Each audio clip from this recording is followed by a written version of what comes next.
Hello, welcome back. This is I've been looking forward to this for like 36 hours or something. I finished the Spire episode maybe 36 hours ago, and I did some math on whether my characters could retire. Achilles, of course, cannot, and neither can Ch1Ep13. They are both like one thing off from retirement. I need one more potion resource here, and I need to kill 2 bolt throwers here. Muckduck's still quite a long way away. We have 32 gold worth of items here, so I need another like 51 gold or something. So not super close. But Xenia Zephyr is 1 hide short of retirement right now. 1 hide. So, the next mission I want to do is out here, the derelict elevator. And it's a mission that's linked, so it'll be multiple missions if I go to it. Oop. It has at least 1 linked mission, and like you don't have to go to the linked mission when it's not full. Well, actually, what does this mean? It means you can only go one way or the other, I think. So I'll have to choose one way or the other. But also as yellow instead of red, I don't have to go to the linked mission, but I would anyway. Yeah, but the thing is, when I head back into town here, after the mission, we ride on back from the Spire. Actually, I don't know if we have horses. We probably walk back from the Spire, probably like through the Crystal Trench or something that we cleaned out. I don't know why we're walking through all these woods. Wouldn't it be better to go this way? Maybe.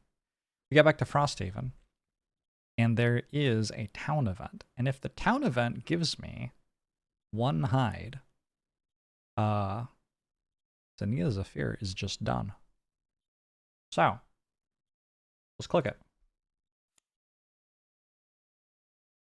An incoming merchant ship tipped the town fishermen off to a dense school of large fish about an hour's row up the bay.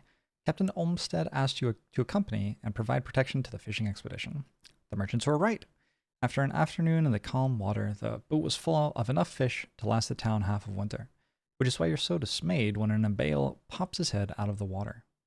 Per the Treaty of the Deep Bay, these are our fish. Fin them over and leave immediately. He glares at you with black, unblinking eyes. You try to explain you've never heard of this treaty, but he cuts you off. Your disrespect for those already here and ignorance of our ways is no excuse. Give me the fish or face the consequences. I've done option B of this event before. I didn't love where it went, so I think we'll go with option A this time. You have plenty of enemies already, and it's not worth making more. Besides, you have no idea how many Ambale are in the water below you. Even if this treaty is nonsense, it's not worth the risk. You order the fishermen to dump the fish overboard. They grumble but comply. With a splash, you watch lunch slowly sink into the depths. Lose 1 morale. Do not resolve the attack below. Remove this event. Good riddance to that one. That one was, I think that was like the first just purely bad event that I've gotten so far in this campaign, actually. So yeah, that means no retirements. So I guess I'll just do town phase. There's a lot to do in this town phase. I have all sorts of buildings to do first. So mining, hunting, and lodging. Let's spend all your gold, and I've written all of this stuff down. I wanted lumber here, and I wanted the other ones here. Yep. And then I do want to train a soldier, so we'll spend 3 here, and I think you have more lumber than you need, so I'll spend a lumber and 3 gold to train 1 soldier. That's a thing that I'm doing at the barracks, collectively train up to 1 soldier. Next, we have a lot of stuff. We have level ups, we have crafting. Let's start with level ups. Crafting. Let's start with crafting. So I'm going to build a reinforced shield with Muckduck. This is just the upgraded version of crude shield. You can see here it says it requires item 10. This is item 10.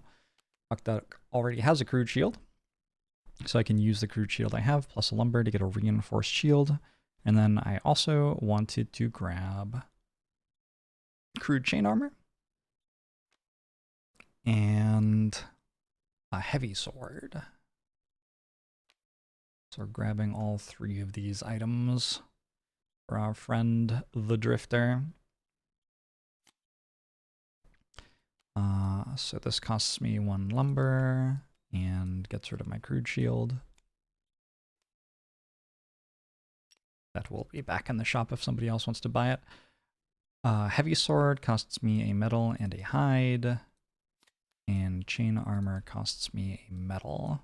And I obviously can't use both of these, but I can decide every mission. Does this look like a mission where I want to be able to give things disadvantage, or does it look like a mission where I want to be able to just block for 2 against attacks and have basically 2 more health? Different missions will call for different things. I imagine, like mathematically, these 2 effects are about the same. If I wasn't overflowing with resources, I wouldn't bother having 2 different armors. Like, it's just kind of not super high value. But a thing to consider here is I've just gained 8 gold worth of items.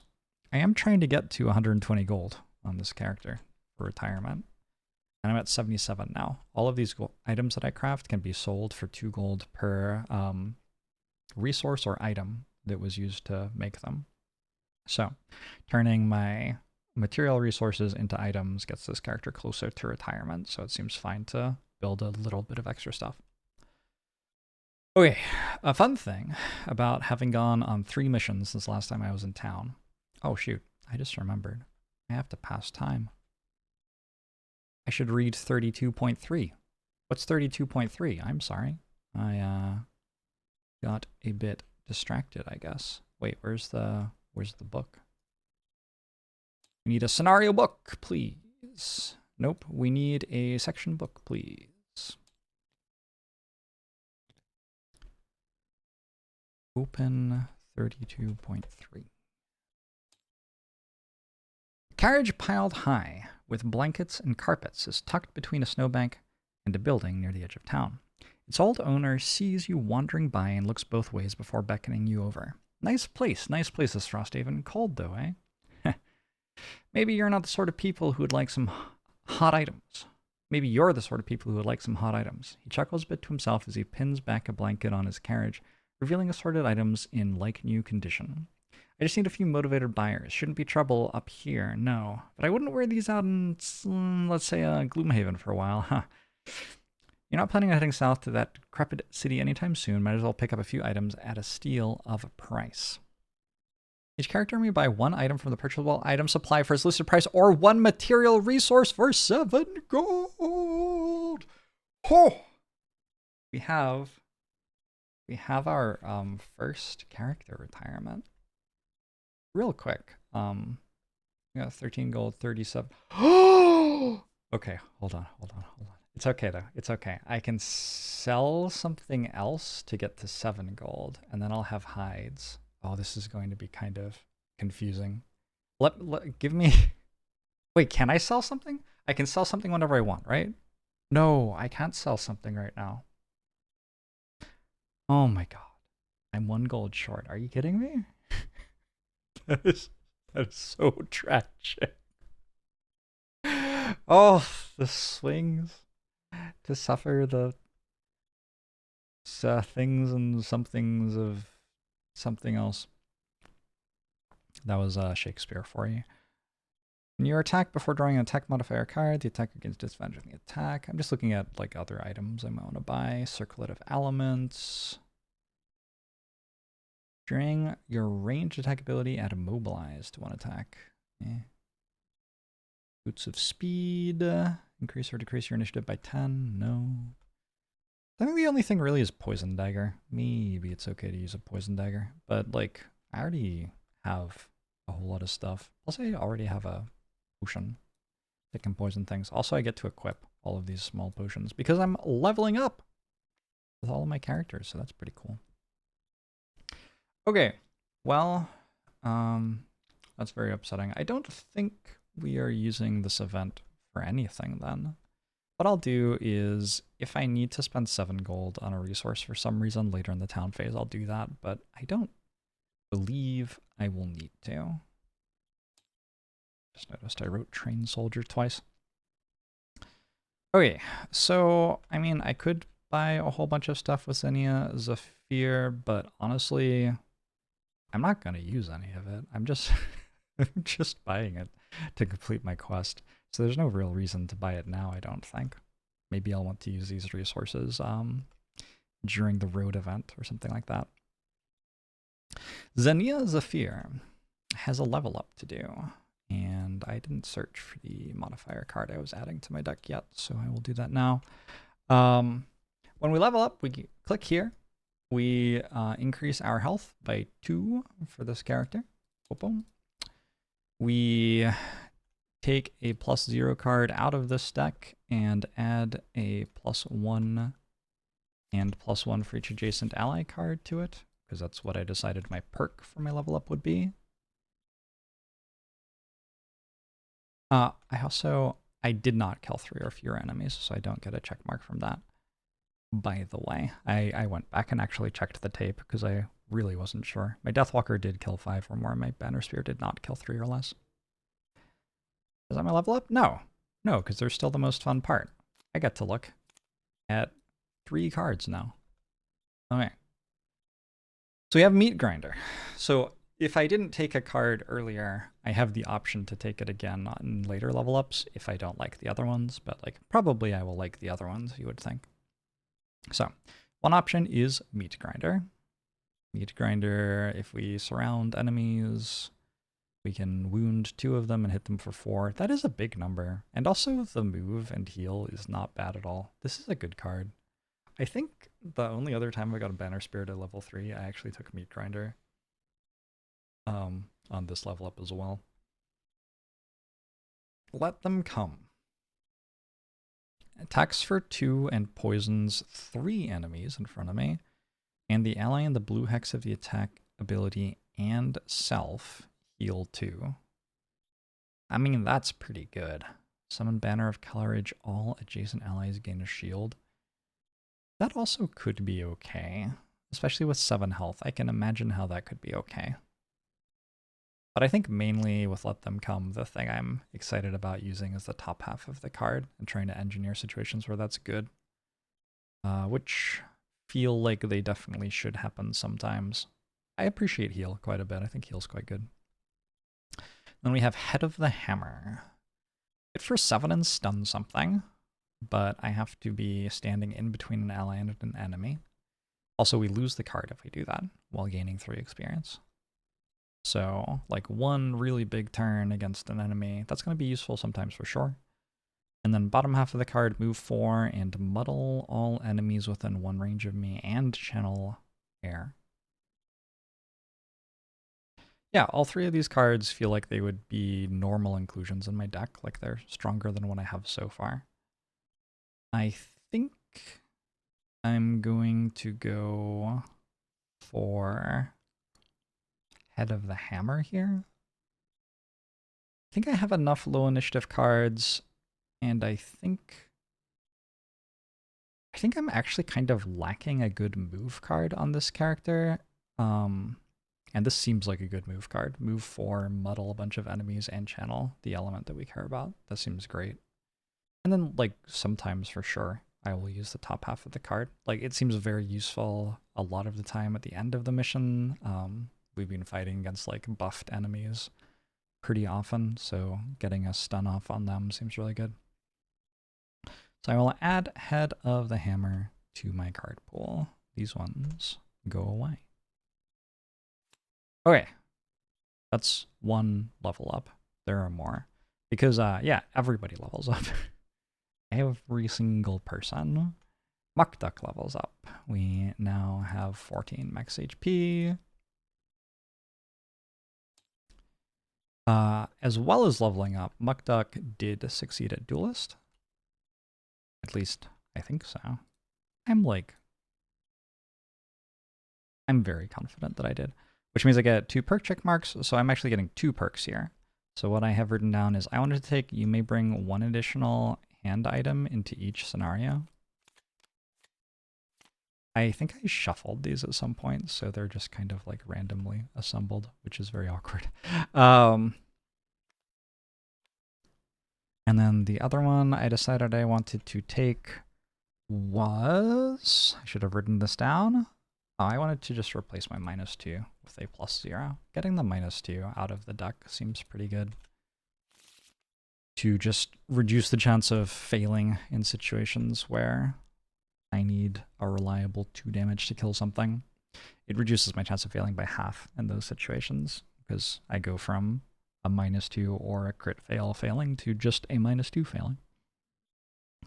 And then with the extra health and the perk, I get to look at some cards. We have Ever Forward.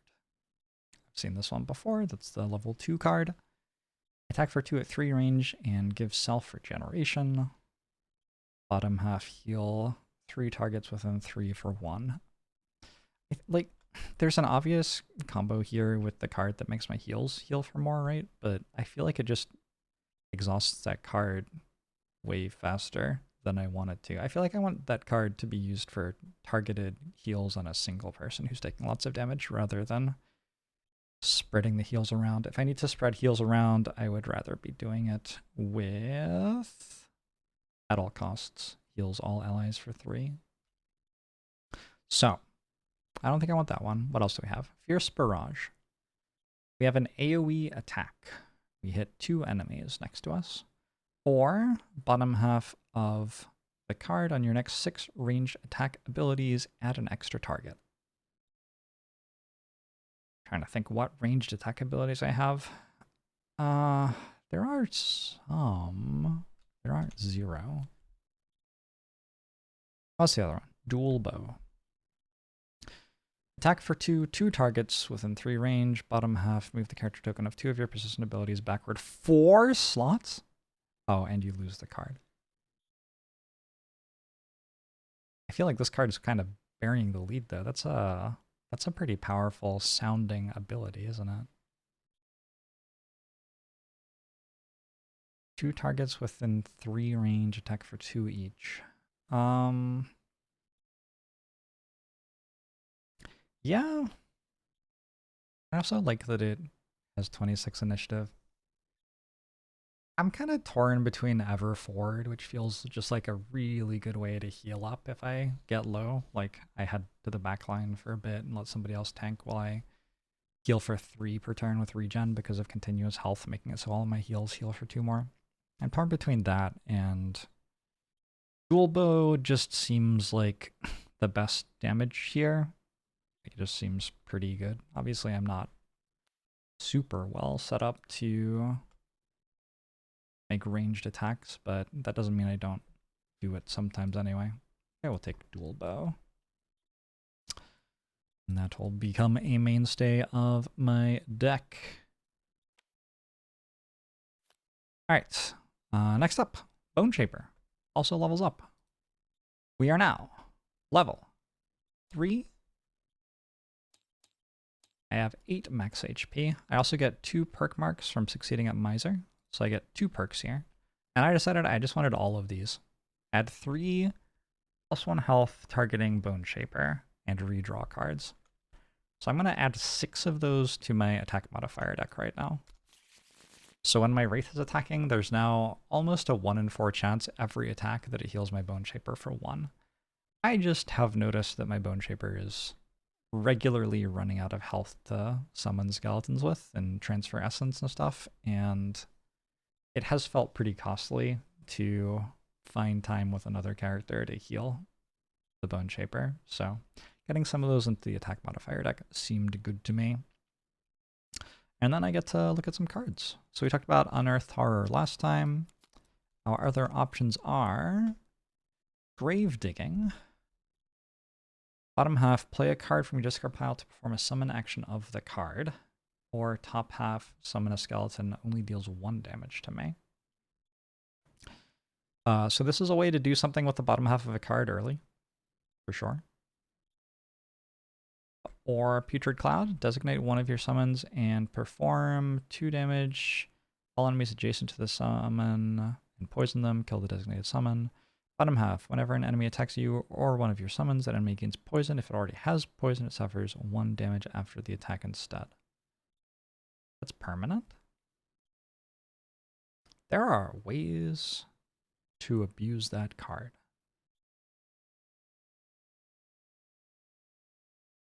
Definitely. Like with Protective Scepter, I have 2 Protective Scepters, right?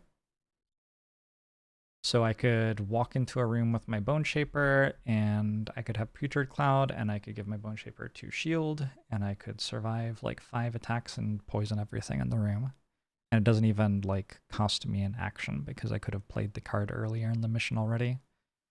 And I have the ability to play cards as well. Like play bottom halves of cards. I think I'm gonna go for this. That is a lot of poisoning enemies. I'm not sure the top half of the card is gonna do much very often, but like part of the reason for that is I think I'm gonna use the bottom half of the card just like on turn 1 almost always. So I think that kind of solves poison for us. I do really like the look of grave digging as well, for what it's worth, but I've just noticed that my team doesn't have room for another skeleton all that often, so in this case, let's go for Putrid Cloud. There's the fact that it doesn't have room for another skeleton all that often, and also the fact that just having a card where I can play the bottom half of it in early turns and it does something feels really good. Okay. And then Achilles Tamir also levels up. You are now at 9 health because you're wearing a traveling cloak, which gives you +1 health. I also succeeded at Sadist, so I get a perk check mark, although that doesn't give me a perk. The perk I decided to grab here was... I decided to replace a -1 with a +1. I just decided I wanted to be more consistently dealing good damage, which felt right to me because this character is often in charge of last hitting things, and it does feel like fairly often, especially with Forceful Spirits, where I'm attacking 2 targets at once for not that much damage. Fairly often a -1 is actually the difference between lethal and not. So we'll go with that. We got our level up health, and we can look at our cards. Our options are Restless Spirits. Attack for 3 and curse. If you're occupying a hex with a shadow, you can remove it to deal an extra 3 damage. Don't hate it. Bottom half of the card, move a shadow up to 4 hexes. If the moved shadow is in the same hex as an enemy, it suffers 3 damage. Remove the shadow and gain an experience.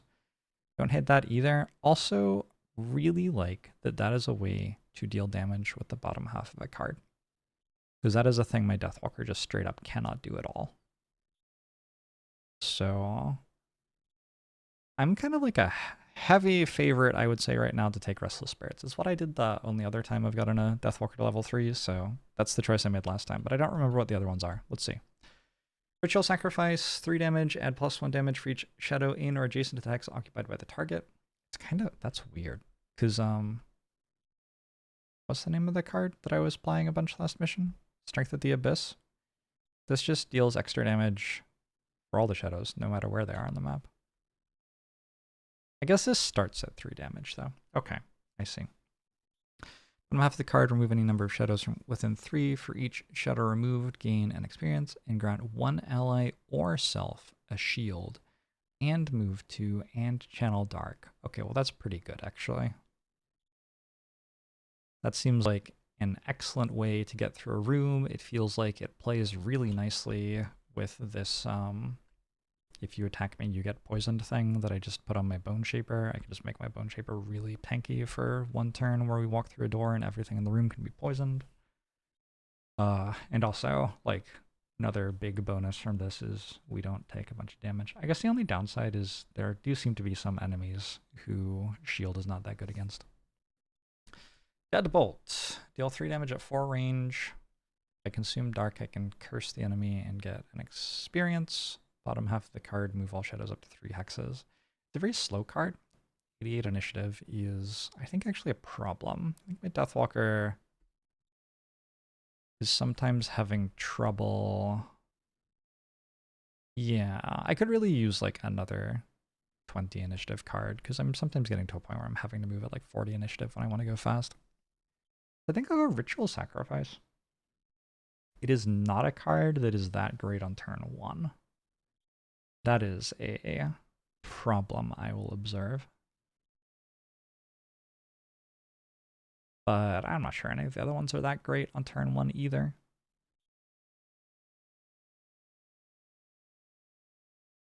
I think I'd much prefer Restless Spirits over Deadbolt, so it's like, do I maybe want Restless Spirits instead of Ritual Sacrifice? Maybe next level up I'll take Restless Spirits.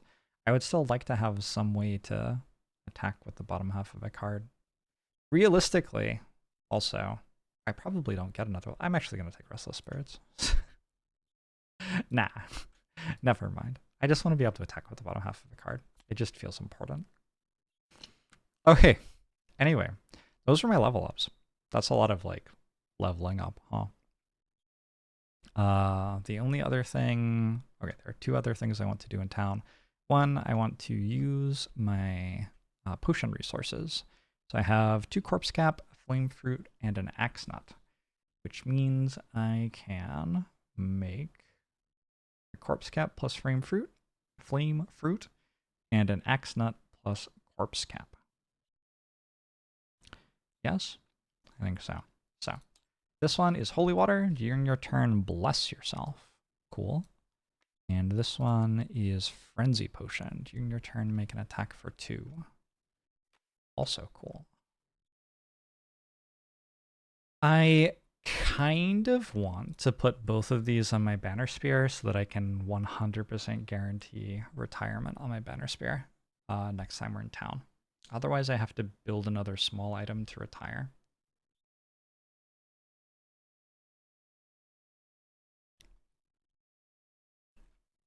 Like, they're great and all, but I think I'm going to just prioritize retirement here. Where'd I put the other one? It disappeared. Oh, it's there. During your turn, refresh up 2 of your spent items. That hits this and this. Would I rather attack for 2 or make an enemy within 2 range suffer 2 damage? Or bless myself? Bless will eventually be worth more than 2 damage. I just don't control 1. Actually, I guess sometimes it doesn't even successfully apply at all in the entire mission. I just never draw it. I think these are probably my weakest potions. Let's upgrade an Alchemist. So that costs me 2 lumber, 2 metal, and 1 hide. You have nothing. 2 lumber, 2 metal, and 1 hide. No gold, though, for this upgrade. And I get to click the button, and this says, now I can brew and distill 2 herb potions.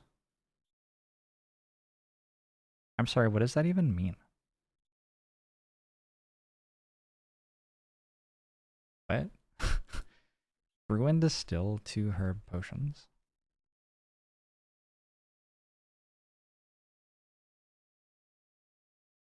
Huh?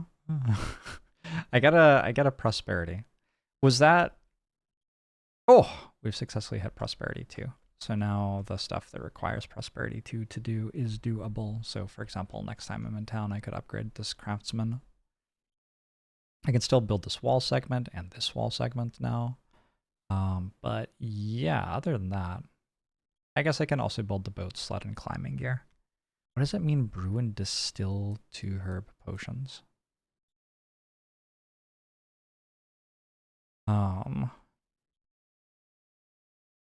Let me look this up.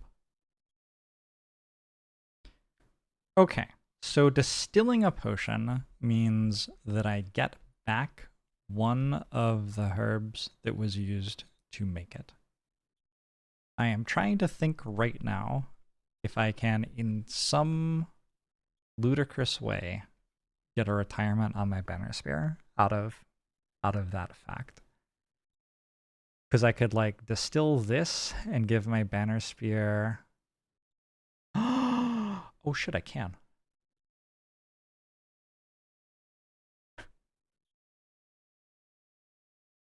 Herbs are all collective. Here's the thing. Here's the thing. Here's the thing. Wow. This is wild to me. Oh, but I'm not allowed to anymore because we're in the building phase. Oh, no. Oh no, I had the option to spend 7 gold for resource before downtime, and I couldn't because I couldn't sell things during downtime. And now I have the ability to buy dancing slippers instead of crude boots, which saves me 1 hide and gets me the last boot that I need. But I can't do it because I'm past downtime into the build phase. So on either side of downtime, if that phase had been connected to downtime, I would have been able to retire this week. That is kind of wild. Okay. The party remains intact then. We have battled through the town in flames, the Algox raid. We went and encountered the Algox offensive, fought our way through that to the heart of ice, and allied ourselves with the Snow Dancer. I still have to go to the Frozen Crypt to follow up on that quest. Then we headed to the edge of the world to investigate some crabs who were being weird, and they were in fact weird. And we got a strange crystal out of the eye of a zombie there. Then we headed east. We were ambushed in the Crystal Trench. And then once we escaped from there, we noticed an ancient spire, which we traveled to and spent 3 missions in the course of 1 expedition, going all the way through the spire basement and then up an elevator in the back to the top of the spire where we defeated a chaos demon. And now we are back in town. We are chilling out. I have played 5 weeks of Frosthaven. That is half of 1 season. By the way, when you get here, it doesn't like end the campaign instantly. You just make a new campaign sheet if you want to keep going. Yeah. And with all of that done, I'm going to close this chapter of the campaign, and I'm going to go immediately start recording the next one.